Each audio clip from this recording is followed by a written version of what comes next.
Pardon, bonjour. Non, j'étais en train de faire mes devoirs. Non, enfin, je veux dire, si. Avant. Bon, oui, séance de bricolage 2.5. Non, en fait, là, si je suis ici, c'est parce qu'en fait, je suis pas capable de me rappeler quelle était l'inductance de la bobine la première fois que je l'ai faite. Et ma réponse, c'est de 22... Je sais plus, non, oui, j'ai revu, c'était 22... 22 com... En fait, là, je viens de démarrer la caméra, je sais pas quoi dire. Alors... Voilà, alors vous savez quoi? Allez, on va aller dans le garage, ça ira mieux. Donc, ce que j'essayais de vous dire en tchécoslovaque tout à l'heure, c'est que...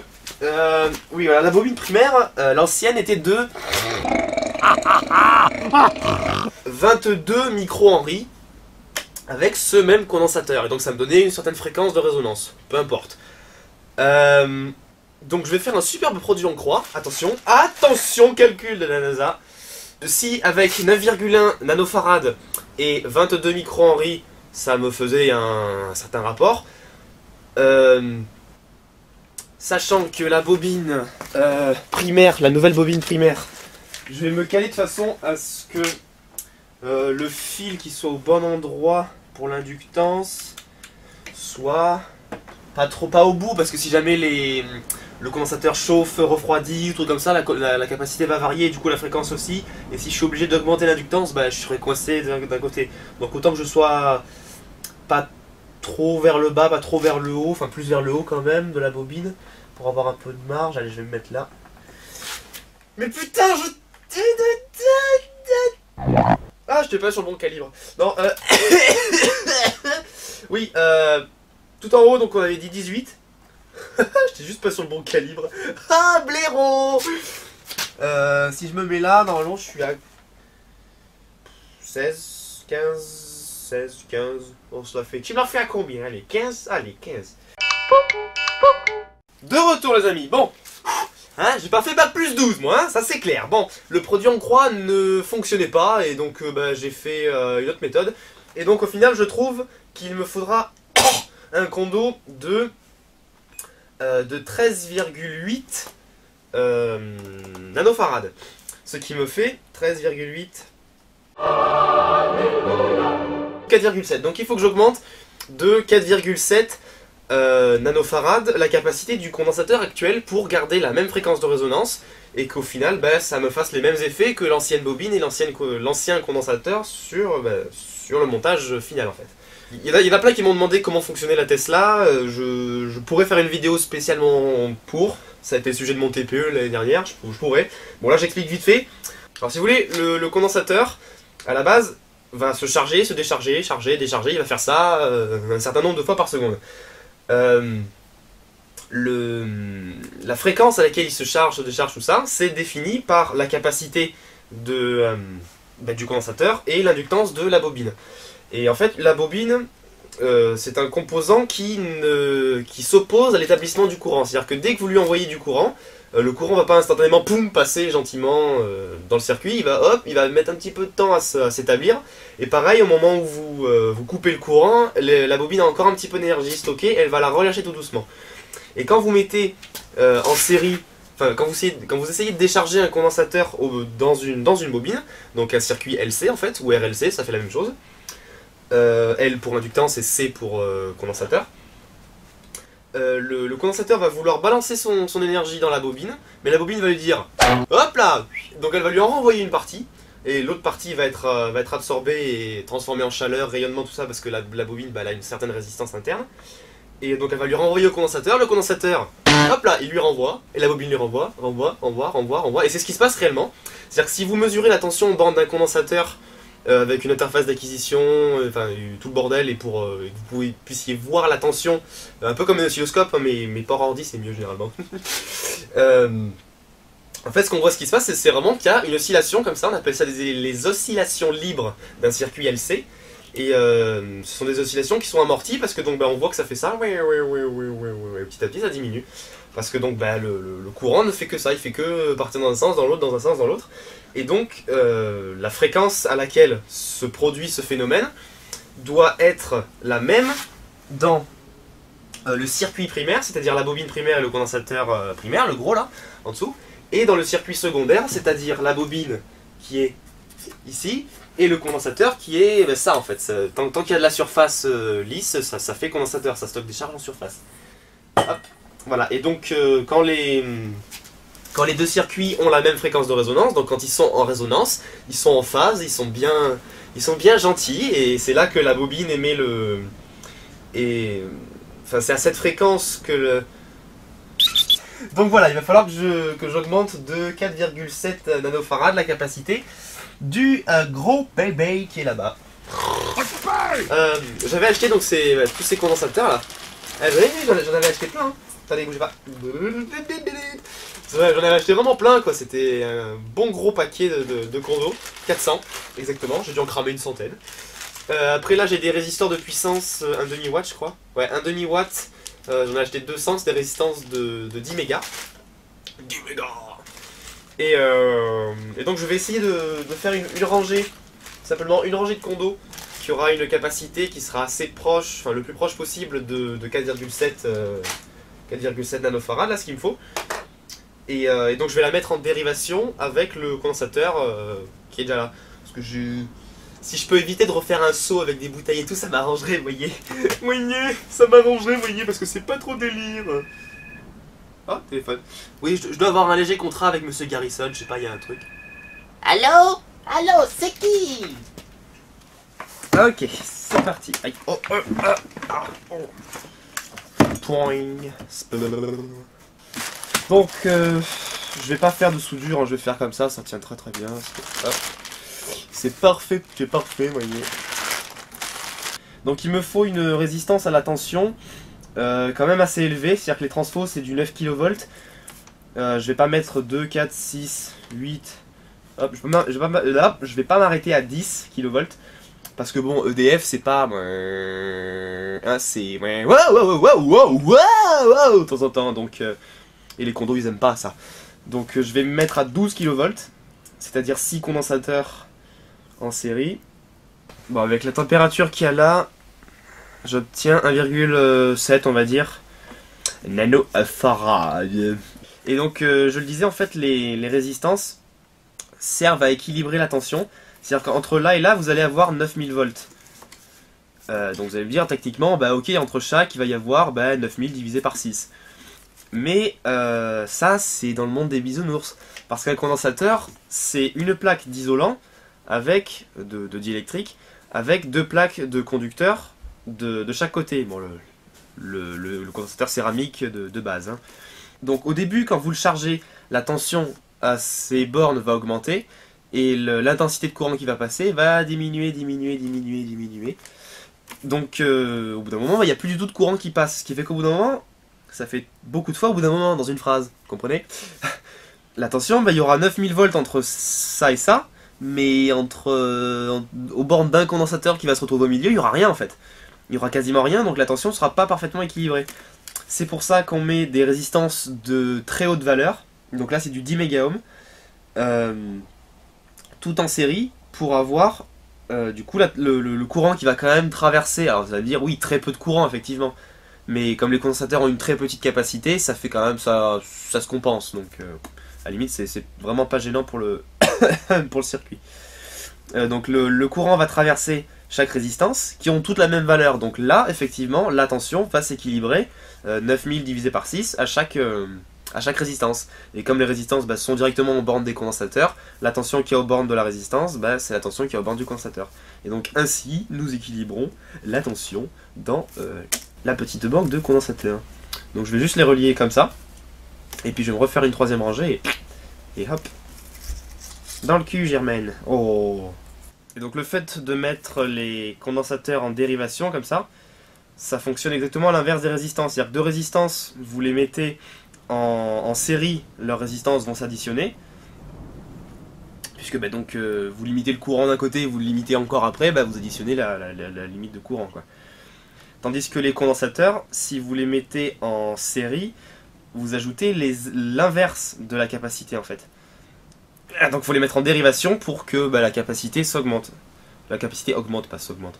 La capacité dans un condensateur, c'est une question de surface en regard. C'est-à-dire que vous avez la plaque de diélectrique, et plus il y a de surface entre les armatures, plus il y a de capacité en fait. Donc si vous les mettez en dérivation, c'est comme si vous doubliez la capacité, enfin vous ajoutiez la capacité la surface d'une armature avec celle qui est juste en face, quoi. Celle qui est mise en dérivation. Depuis quand 1,7 x 3 ça fait 5,8? Ah, 4, 8, 5, 6, 4, 9, le 18, le 16, le 14 et le 5. Oui, numéro complémentaire, le 4,8. Un gagnant du jackpot. Voilà donc les condensateurs en dérivation. Et donc je l'ai tourné la bobine Tesla de façon à ce qu'on voit bien si ça crame violemment et subitement et inopinément. Et j'ai plus d'adverbe. Alors, on va brancher cela. Hop, on allume l'interrupteur là-bas. Hop, et on allume ici. Alors. Oh, ça crame. L'avantage d'avoir des résistances en dérivation avec les condos et en série entre elles, c'est que du coup ça va décharger automatiquement le condensateur. C'est ça qui est bien. Ça a au moins un avantage. Je sais pas, il y a un truc qui crame, je sais pas quoi. Je sais pas quoi. C'est dans l'éclateur, l'arc se fait dans l'éclateur, mais c'est la tension directement du transfo. Il n'y a pas de condo en fait. Il n'y a pas de condensateur. Ça c'était l'option numéro 2. Soit ça crame, soit condensateur plus condensateur égale division par 0, il n'y a plus rien. Enculé! Hein? Et vous savez pourquoi le condensateur ne marche pas comme un condensateur? Parce que quand il n'est pas relié au circuit, eh ben c'est comme s'il n'était pas là. C'est-à-dire que oui, j'ai relié la partie là de la bobine, et puis j'ai pas relié l'autre. Hein. On s'en branle après tout. Pourquoi relier une bobine primaire quand on veut qu'elle soit dans le circuit? Mais quel abruti celui-là! Oh là là là là! Et oui, il est où le fil? Et il pendouille dessus là. Maintenant que la bobine est dans le circuit, peut-être que ça va un peu mieux fonctionner. Ça, j'allume. Et ça, j'allume. Ah! Ça a marché, mais je vois les condensateurs qui commencent à fumer. Attention! Vous voulez qu'on les crame jusqu'au bout? Allez, on va les cramer jusqu'au bout. Opération combustion spontanée de condensateur. Et hop! Oh, ça sent beau le rôti! Cuisine de pays, pardi.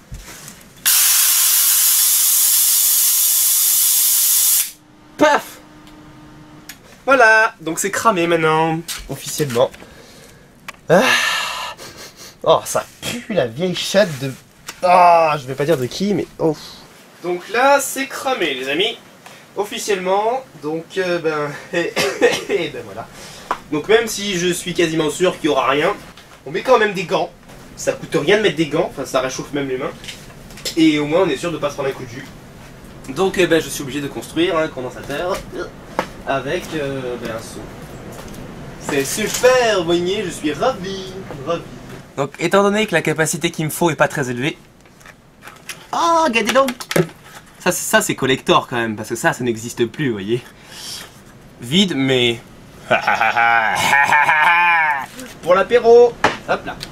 Dis bonjour. Dis bonjour. Oh, dans le gasoil. Oh. Oh, non. Oh, c'est l'AG. Ah non, c'est pas l'AG. L'AG.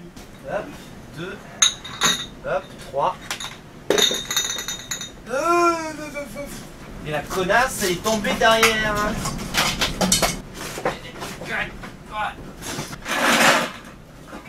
Ah, salope! Ah! Il est gros le casque. Ouh là là là là là, tant de bruit les enfants, tant de bruit. Alors, déjà on va commencer par décroter un peu le seau, histoire que...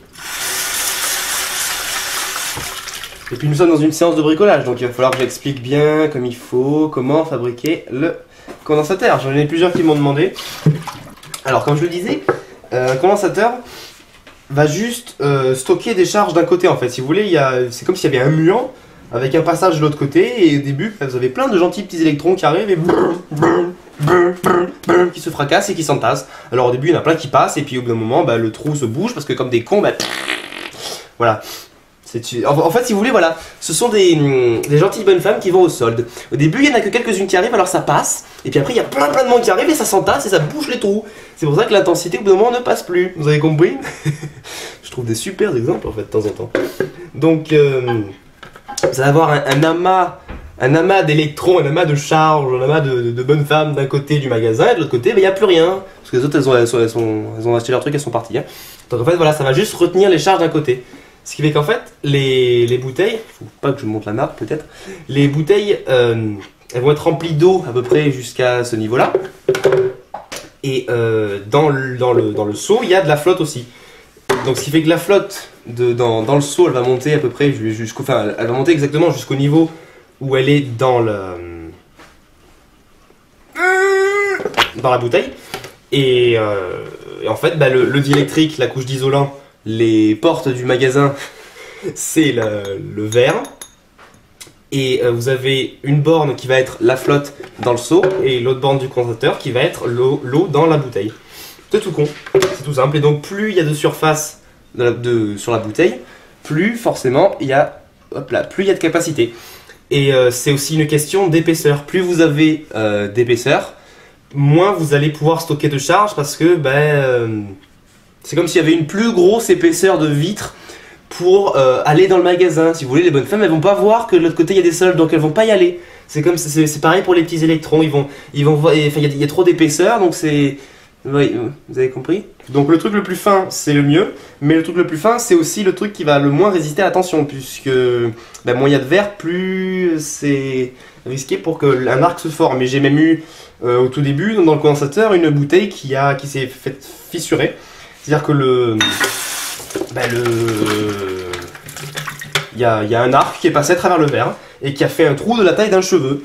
Donc oui, je me suis amusé à trouver quelle bouteille était perforée. C'est-à-dire que du coup le condensateur ne marchait plus du tout comme un condensateur. En fait, il faisait passer le courant d'une borne à l'autre, puisque les deux parties de flotte étaient reliées. Donc voilà. Et donc j'ai sorti les bouteilles une par une, je remesurais la capacité, et si je mesurais une capacité, ça veut dire que y a un condensateur, donc ça marche toujours. Mais à chaque fois je mesurais pas de capacité, et bien sûr, c'était la dernière bouteille. Donc j'ai viré toutes les bouteilles de l'huile, c'était génial. Et tout ça pour qu'au final ce soit la dernière bouteille, et donc il y avait une toute petite fissure et un tout petit trou de merde qui faisait foirer tout le circuit. Donc pour ceux qui ne connaissaient pas le truc, vous les trempez dans l'eau chaude. Là actuellement l'eau est à 45 degrés. Ça se voit à la couleur de mes mains, non? Mais ça va, j'ai pris l'habitude. Force de me cramer, de m'électrocuter, sans plus rien. Délire, moigné. Oh putain, vas-y, délire. Fais ça avec ton cul, Terence. Oh, génial, Philippe. Alors comme je le disais, la température de l'eau a aussi un rôle à jouer, mais comme le trois quarts du temps il fait froid et que... Voilà, donc je vais mettre de l'eau froide. Et on va y ajouter du sel dans la flotte. Parce que donc dans l'eau, dans un fil, ce qui conduit l'électricité sont les électrons libres. Les petits électrons qui vont un peu jouer à saute-mouton si vous voulez, de molécule en molécule. Donc molécules de cuivre par exemple, si vous êtes dans le cas d'un fil de cuivre. Et qui vont se déplacer d'un point à un autre pour véhiculer, c'est ça le courant quoi, hein, voilà. Et dans une solution, donc là dans l'occurrence de l'eau quoi, ce sont pas les électrons qui se déplacent, il n'y a aucun déplacement d'électrons, il n'y a pas d'électrons, c'est pas un déplacement d'électrons, c'est un déplacement d'ions.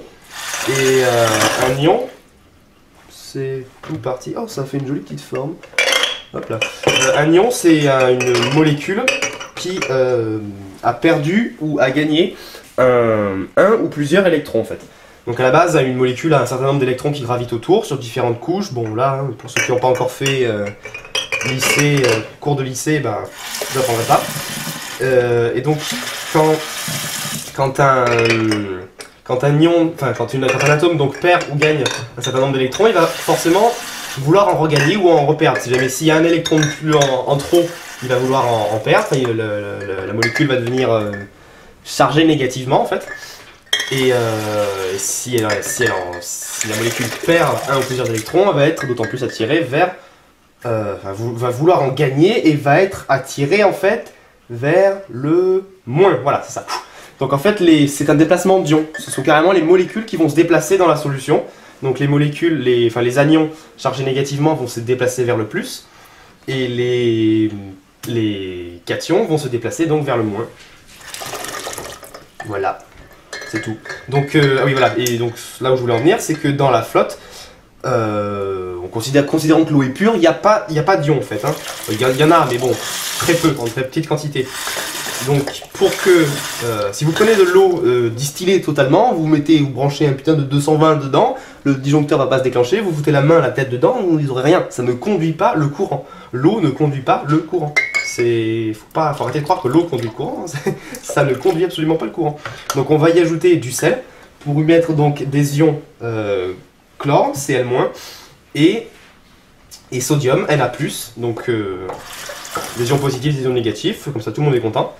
Et c'est ce qui va permettre au courant de passer. C'est même pas que ça va passer plus facilement, c'est que ça va passer dans l'eau. Et donc si le courant passe déjà dans l'eau, c'est parce qu'il y en a déjà un petit peu des ions bien sûr, avec le calcium, magnésium, chlore. Je vais commencer par les bouteilles. Donc on les remplit pas trop parce que... Je vais m'arrêter au niveau du... je vais m'arrêter au niveau du goulot, un petit peu en dessous. Parce que là il faut quand même qu'il y ait de l'espace parce qu'il y a des arcs qui peuvent se faire entre la surface et... direct dans la bouteille. Oui, ça se fait. Et un arc adore passer sur des surfaces isolantes, juste pour vous dire ping, et pour passer plus facilement que si c'était dans l'air en fait. C'est vicieux un électron. Comme vous pouvez le voir, on a nos bouteilles qui sont remplies et le niveau d'eau qui est à peu près au même niveau que l'eau dans les bouteilles. C'est tout con. Voilà, donc vous ajoutez du sel vraiment beaucoup. Faut pas hésiter même à goûter la flotte. Si c'est aussi salé que quand vous mettez du sel directement dans la bouche, c'est que c'est bon. Donc on va mesurer la capacité d'un condensateur. Donc on met, je l'ai dit, une borne plouf dedans et une borne, et l'autre borne donc l'autre côté. On a 0,73 et c'est pas beaucoup, bordel de merde. Voilà, nouvelle bouteille ajoutée. Alors, maintenant, à me yuyer là, il n'y a pas d'idée du condensateur. De celle-là, ça devrait être toujours la même, la capacité. Oui, voilà, 0,74. C'est à peu près ce que j'avais sur les autres aussi. Oh, 0,8. Donc, maintenant qu'on a nos 4 condensateurs séparés, le but du jeu, c'est de faire un seul condensateur unique, avec une grosse capacité.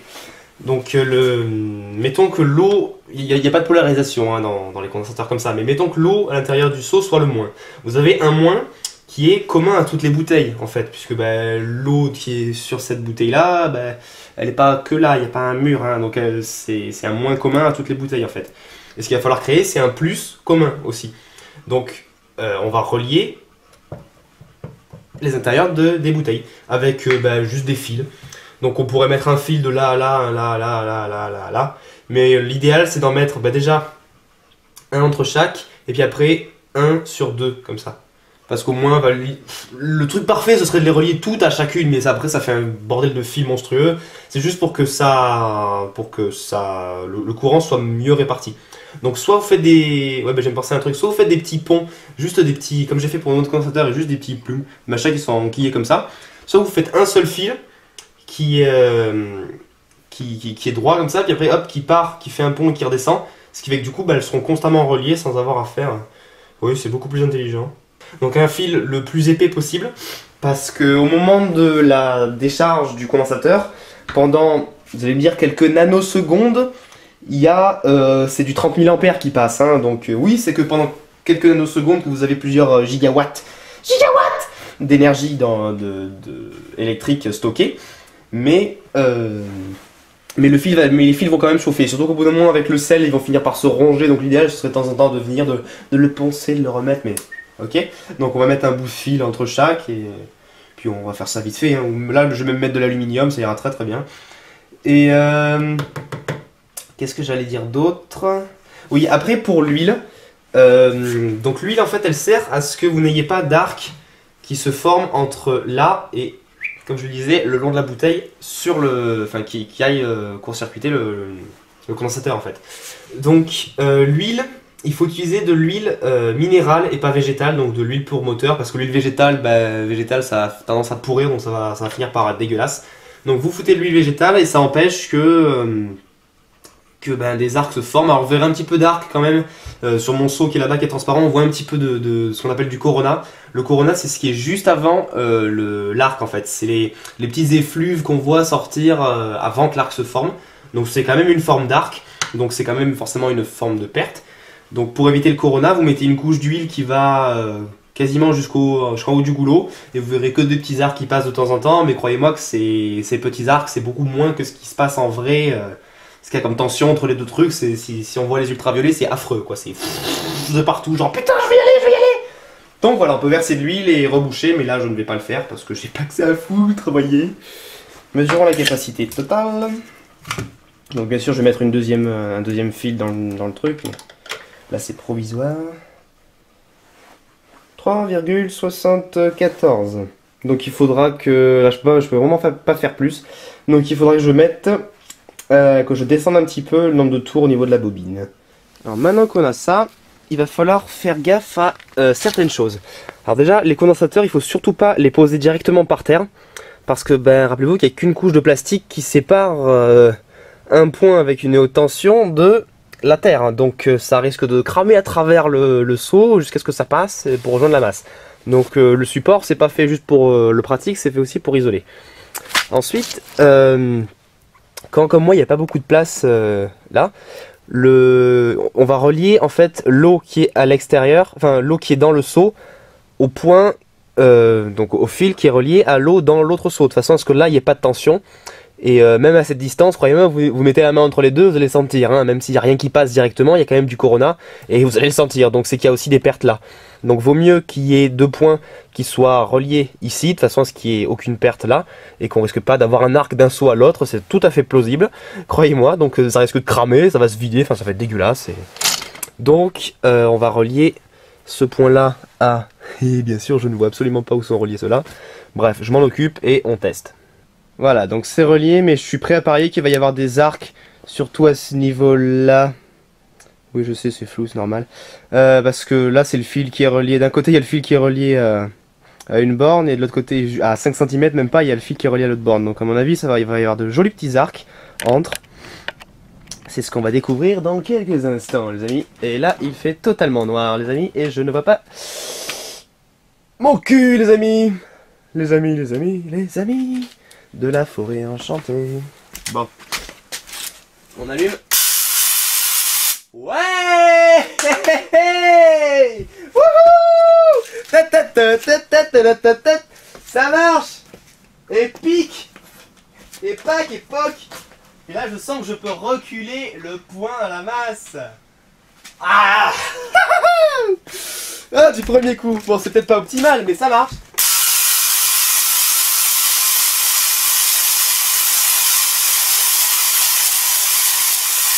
Et ça c'est la classe.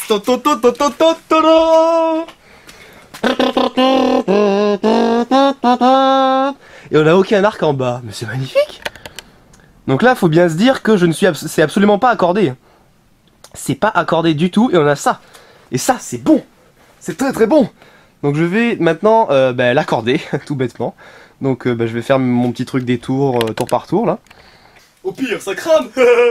Non même pas, ça va pas cramer. Ah, là les petits têtes, c'est des petits arcs en bas là. Là c'est des gros arcs en bas là. Oh yeah.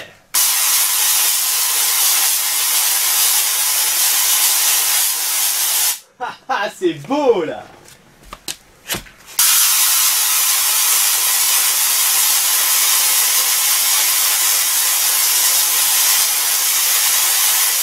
Wouh, c'est carrément la classe là. Ils sont énormes. Énormes. Attendez, je mesure. Je pense pas qu'on ait battu le record parce que là j'ai pas fait un truc précis, mais...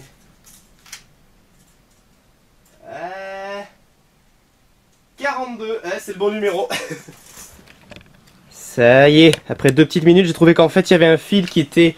si vous voulez, il y avait la surface de l'eau, le fil était à peu près là. Ça fait que ça cramait et la fumée qu'on voyait c'était un mélange du fil qui cramait et de la flotte qui cramait aussi. Donc... Attention, test sans point de sortie, c'est là que c'est le plus dangereux. Parce que du coup l'électricité doit vraiment arriver à se créer elle-même un tremplin et un point pour sortir. Donc ça demande plus d'énergie. Là j'ai l'impression de refaire une de mes anciennes vidéos. Et du coup il y a une grosse partie de l'énergie de la bobine qui va pas être, de la bobine primaire qui va pas être absorbée. Et c'est là que les arcs vont vouloir se former vers la secondaire. Donc si ça résiste au test au test sans point de sortie, sans cramer, elle est officiellement bien réparée et en état de marche. Attention. Vous avez vu? Bon là déjà, on entend que le condensateur se décharge, mais toute l'énergie part sans être utilisée. Et j'entends pas de gros gros gros gros, donc c'est que les arcs passent pas. Ouais, ça a du mal, hein. On l'a refait, on l'a refait. Ah, Steve, pas de sortie. Ouais. Ta-da-da, ta-ta-ta-ta-ta. Ici, point de sortie. Ouais. On a réparé Suzy. Et voilà. Ah, c'est génial. Bon, si vous avez des idées d'expérience à faire maintenant avec Suzy. Oh, bah attendez, j'en ai une là tout de suite, là. Là, dans l'instant, j'en ai une. Sadique. Bah oui, bah, pour en même temps, bon, on le laisse après, je crois. Oh, il est un peu gros celui-là. Mais attendez, on a trisomie 21.2. Ah, oui. Il est toujours là, un peu égorgé, toujours. Ah, mais c'est vrai qu'il a un clou dans la tête, toujours. Oh, vous croyez que l'arc va passer à travers le clou? Va passer à travers sa tête pour passer à travers le clou? Oh, on fait le pari. Allez, moi je vous parie. Je vous parie 1500 abonnés. Oh putain, je vais en faire 1500 comptes à chaque personne si jamais je fais un pari. Alors, je pense que l'arc va se former à travers la tête du bébé. Ce sera une bonne démonstration de l'électricité j'en ai rien à foutre.com.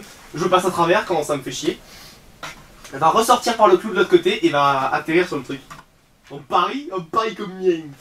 À moins qu'il y ait un trou dans la tête, et ça c'est un truc qui est assez hallucinant.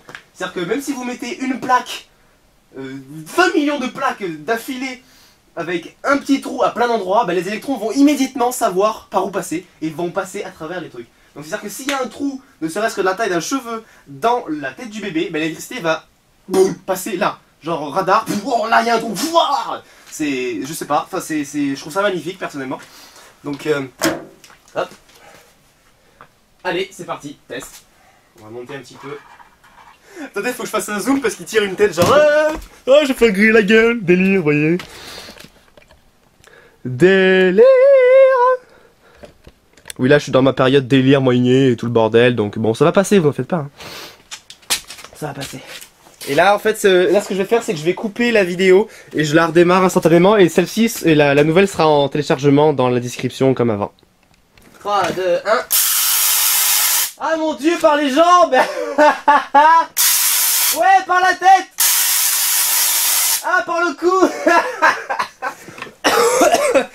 Ah, c'est énorme, il se fait carrément cramer. Oh, c'est dégueulasse, c'est génial. Bon, ce coup-ci, j'ai une bassine d'eau juste à côté. Hein. Hey, j'ai gagné. Bon, vous me devez 1500 abonnés, hein, ça me fera 2800.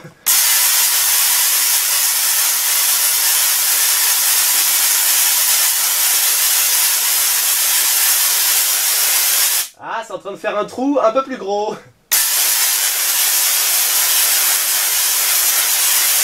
Wow. On va faire un plus gros zoom encore sur sa tête parce que c'est magnifique. On y retourne.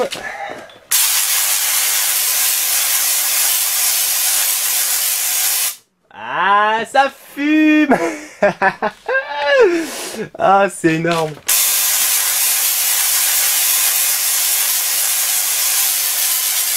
Oh, c'est en train de longer sa bouche en fait.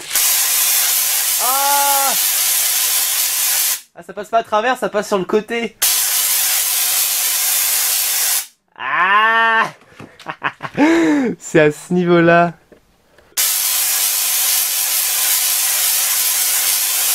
Ah. Pouh. Bon écoutez, je crois qu'on va s'arrêter là avant de foutre le feu. Ah, c'était bien ignoble. Bon écoutez, ça y est, Suzy est réparée. Youpi! Donc je le redis encore une fois, si vous avez des idées d'expérience à la con à faire avec la bobine Tesla. Oh attendez, ah, je sais que vous êtes en train de sauter partout tel un tigrou sur sa chaise. Tigrou, voyez. Oh! Oh! Je crois qu'on peut lui faire une hémisphérectomie. C'est-à-dire une ablation d'un hémisphère du cerveau. Oh! Oh! Oh! Oh mon Dieu! Oh, regardez ça! C'est parti de là. Au départ, c'est passé à travers, puis après, je crois que ça s'est dit, tiens, je vais longer. Oh tiens, si je passais par là. Oh tiens, oh tiens, oh tiens, j'ai trouvé le clou. Oh! Et par le cul. Ah non, pas par le. Rien par le cul. Oh, pff, pas drôle, hein. Mais oh! Oh, c'est ignoble. Voilà, allez. Éclatez-vous, les amis. Allez, à plus. Ciao. Et en augmentant l'écart entre les tubes de l'éclateur, on obtient une charge des condensateurs plus complète. Donc plus de tension, donc plus d'arc. Je ne vois rien. Cette vidéo aussi sera en téléchargement, hein, je précise.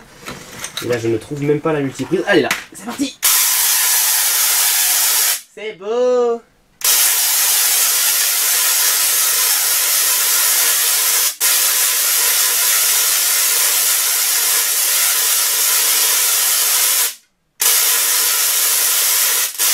Waouh, là je crois que c'est vraiment optimal, hein. Alors là, pour info, l'endroit où la bobine... Oh putain, l'endroit où je suis relié sur la bobine primaire, ben, je suis au maximum et j'ai ça. Donc, ça veut dire que je peux en fait avoir beaucoup plus. Mais il faudrait que j'augmente la taille du condo. Donc voilà, c'est tout ce qu'on peut faire avec Suzy pour aujourd'hui. Salut les enfants!